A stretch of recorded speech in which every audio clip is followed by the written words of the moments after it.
That's nonsense with respect. That is nonsense. Why are you filming it? Well, just for private reasons. Well, what's the private reasons? Well, private means you're not allowed to know. It's my business. Yeah, but you're not supposed to be filming our buildings. Says who? Well, then stop filming me. Don't touch my camera. Well, then stop I'll filming defend me. myself if you touch me again. I didn't touch you. Who do you think you are?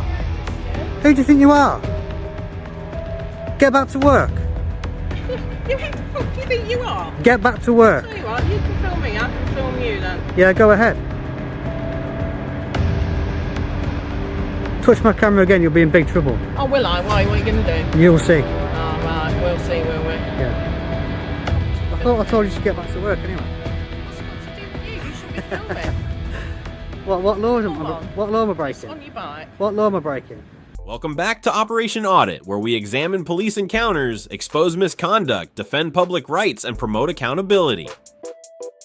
Today's footage comes from Raw Audits, so be sure to check out his channel using the link below and show your support. Before we begin, think about this. The UK Health Security Agency is funded by taxpayers, and so are the people working inside. You'd expect someone filming the building from a public place to attract very little attention. Instead, within minutes, staff come outside questioning him, trying to interfere with his camera, and demanding that he leave, despite being unable to identify any law he's actually breaking. Let's see how it all unfolds. Excuse me, mate, where are you from? Where am I from? Yeah. Why is that relevant? Hey? I'm not from anywhere. What are you filming from here? Well, you just come up to me, so I'm filming you Well, now. you're filming the buildings, Yeah. and it's none of your business, really, is it? Well, what I'm doing is none of your business, to be fair, is it? Why are you filming the buildings? Private reasons. For what's private reasons? We get lots of bomb threats and shit like that here. Yeah. So what do you think you're doing? Well, I haven't got any bombs. Right.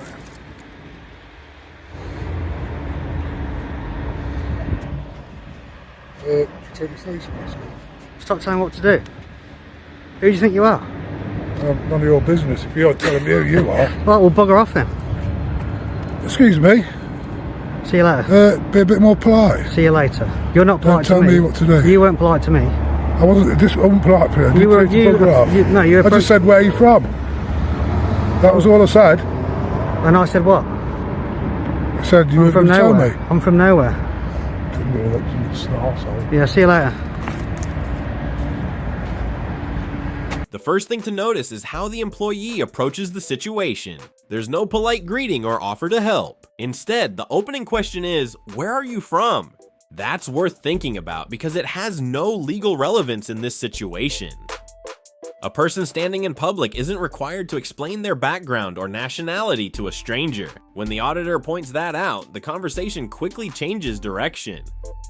Suddenly, bomb threats are mentioned, but without any evidence or specific reason linking them to the man with the cameras. Rather than addressing what's actually happening, the justification seems to shift in an attempt to support the confrontation.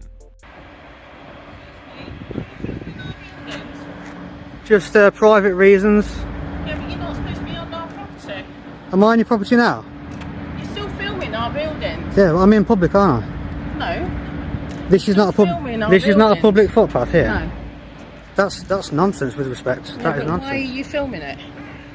Well, just for private reasons. Well, what's the private reasons? Well, private means you're not allowed to know. It's my business. Yeah, but you're not supposed to be filming our buildings. Says who? Well, then stop filming me. Don't touch my camera. Well, then stop I'll filming defend me. myself if you touch me again. I didn't touch you. Who do you think you are? Yeah, Christian. Who do you think you are? Get back to work. Who the fuck do you think you are? Get back to work. Tell you what, you can film me, I can film you then. Yeah, go ahead. Touch my camera again, you'll be in big trouble. Oh, will I? Why? What are you going to do? You'll see. Oh, right, we'll see, will we? Yeah. Bit of a neutral position now, we're filming each other. Nothing really to be gained by either party.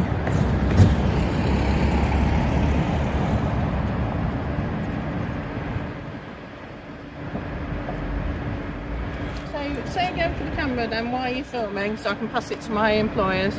No comment. A second employee then joins the conversation, and this is where the situation starts to escalate. She insists the area isn't a public footpath, but when she's challenged, she doesn't point to any signs, markings, or anything else to support that claim. Then comes the key moment. She walks directly toward the cameras. The auditor warns her not to interfere, but she continues anyway. Whether that amounts to assault is ultimately a matter for the courts to decide. What makes the exchange stand out, though, is what happens immediately afterward. Despite the incident being captured on camera, she denies making any contact at all. "Stop filming me. Don't touch my camera. I'll defend myself." Those are 3 clear and measured warnings, all captured on video, yet they appear to be ignored. Moments later comes the denial, with the claim that no contact was made.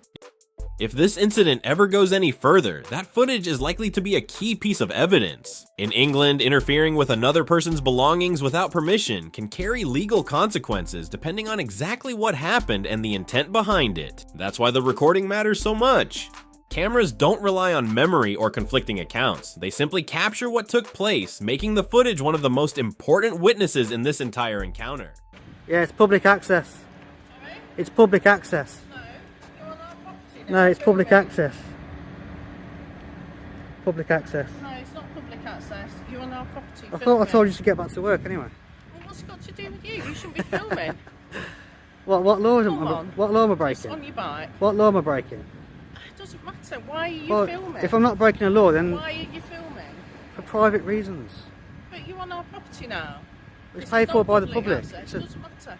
It does matter. No, it doesn't. Come on. No. You filmed for long enough. What is so interesting? Well, you're making the video quite interesting, your behaviour. Right.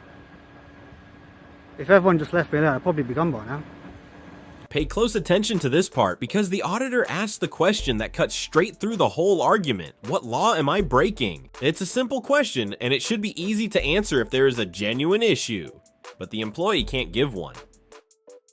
Instead, she keeps falling back on the same line, insisting he's on their property as if repeating it makes the position stronger.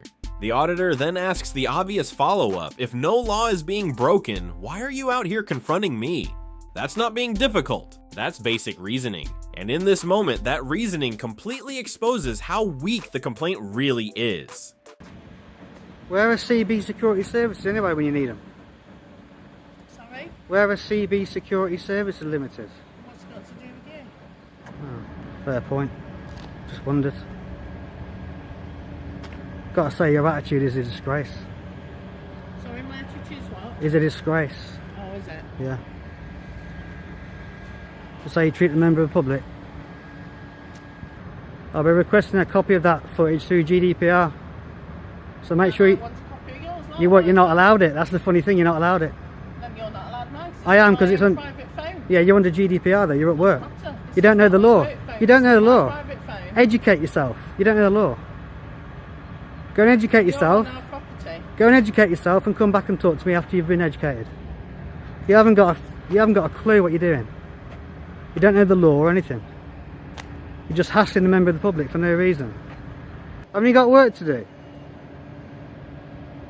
I'm paying your wages. How about you get some work done? The problem with these government organisations, in my humble opinion, is that they work for us, but they think it's the other way around. And that's why they come out throwing their weight around.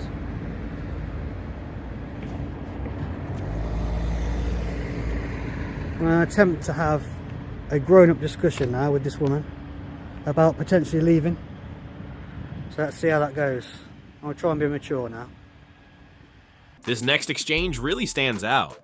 Without being asked, the employee starts talking about GDPR. It's a genuine piece of legislation, but the way it's used here raises some serious questions.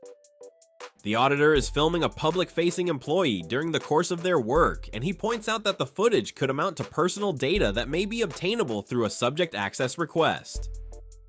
Rather than addressing that point, she's adamant that he has no right to it and even tells him to educate yourself. Considering the conversation is taking place outside a government building, it's a striking moment, especially when the confidence behind the claim doesn't appear to match the argument being made.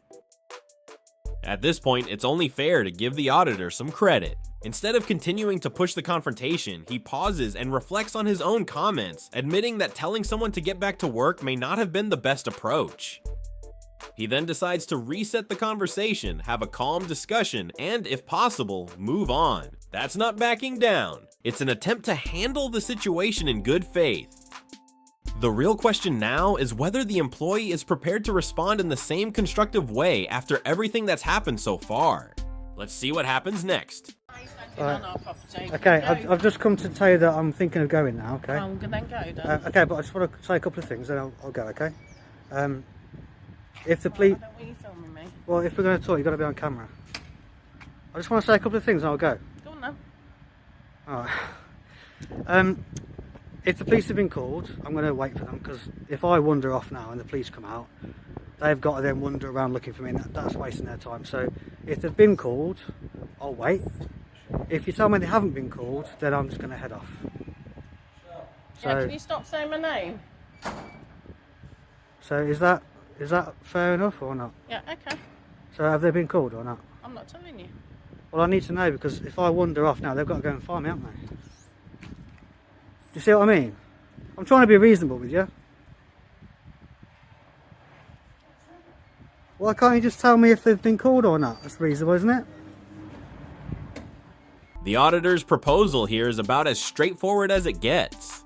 He says that if the police have been called, he'll wait so officers don't have to waste time looking for him. If they haven't, he'll simply leave. It's a practical solution that respects everyone's time and avoids unnecessary complications. Yet even then, the employee won't say whether the police are actually on their way.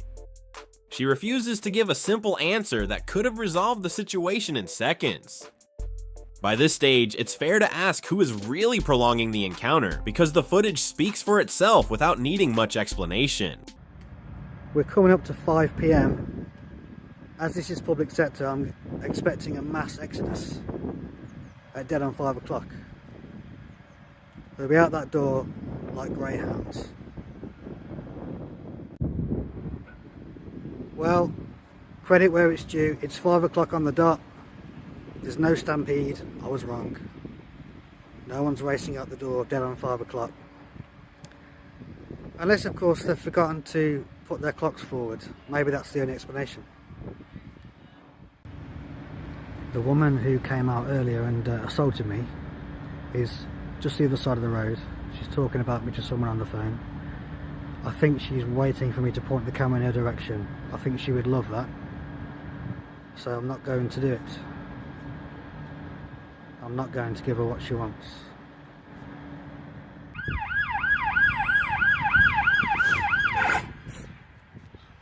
After watching the entire encounter, a few key points stand out. First, filming a publicly funded building from an area with no obvious restrictions is generally lawful. Second, interfering with someone's camera while they're recording can have legal consequences depending on the circumstances, and denying what happened when it's captured on video is unlikely to help. Third, confidently relying on GDPR while misunderstanding how it applies can quickly undermine your own position, especially when every word is being recorded. The staff involved may not have intended to create a confrontation, but their approach escalated a situation that didn't need to become one, and they were representing a public organization while doing it. That's what many viewers will focus on. Let me know what you think in the comments. Do you believe this encounter would have unfolded the same way if the auditor had been dressed in a business suit instead of holding a camera? I'd love to hear your opinion. If you enjoyed this breakdown, don't forget to like the video, subscribe for more police audit analysis, and turn on notifications so you never miss an upload. Thanks for watching, and I'll see you in the next one.